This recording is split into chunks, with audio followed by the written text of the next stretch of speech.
Hi hello బాగున్నారా? ఈరోజు మనం స్నాక్ ఐటమ్ ఫిష్ ఫ్రై చేద్దాం. ఫ్రైకి కావాల్సిన ఇంగ్రీడియంట్స్ ఏమేమి కావాలో చెప్తాను రండి.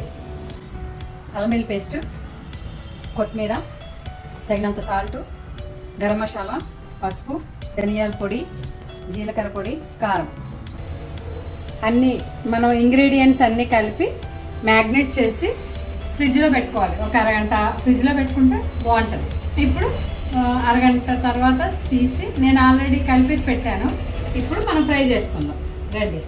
ప్రతి ముక్కకి మొత్తం మనం కలిపింది మొత్తం పట్టేటట్టు కలిపి పెట్టుకోవాలి. ఫ్రై చేసుకునేటప్పుడు కొంచెం అదంతా కిందకి వెళ్తుంది కదా, అదంతా కొంచెం పైన కింద చేస్తే మంచిగా పడుతుంది.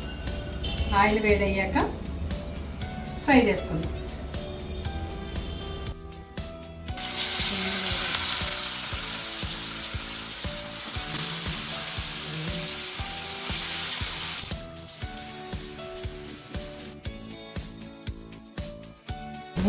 ఫ్రెష్ ఫిష్ అయితే ఇట్లా లేస్తాయి వేగేటప్పుడు. ఫ్రెష్ అయితే లైవ్ ఫిష్ అయితే ఇలాగే లేస్తాయి. ఏం కలపకండి.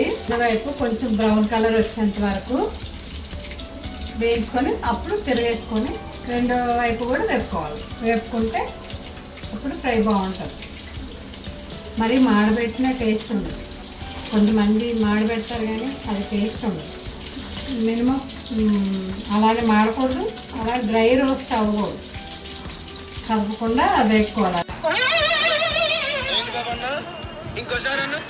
వేపుకోవాలి, అదే వేగాలి. ఇప్పుడు రెండో వైపు తిరగేసుకుందాం. కొంచెం కలర్ వచ్చింది కదా, మెల్లగా ముక్క విరగకుండా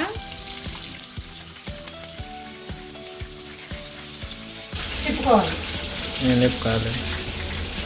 ఫిష్ ఐ థింక్ వాట్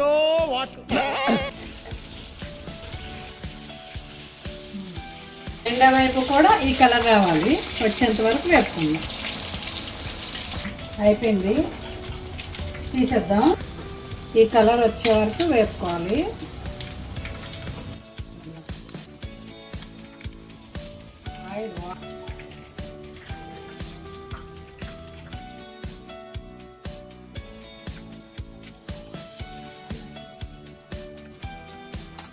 మళ్ళీ వేసుకుందాం.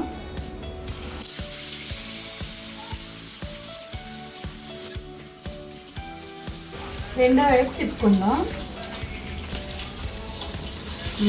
బాగా ఫ్రై అయింది.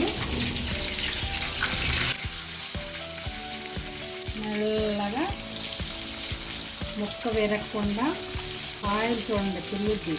పక్క రేగేటప్పుడు పైకి జాగ్రత్త. మీ మొహం మీద కానీ పిల్లుద్ది, జాగ్రత్త. అది చేతుల మీద కాలుతాయి. ఆయిల్ ఎలా చిమ్ముతుంది చూడండి. జాగ్రత్తగా కొంచెం డిస్టెన్స్ మెయింటైన్ చేస్తే చేపలు ఎవరు తీస్తారు? అయితే చేపలు వేగేటప్పుడు అది క్లారిటీ ముఖ్యం. బిగిన ఓకే, అయిపోయింది, తీసేద్దాం.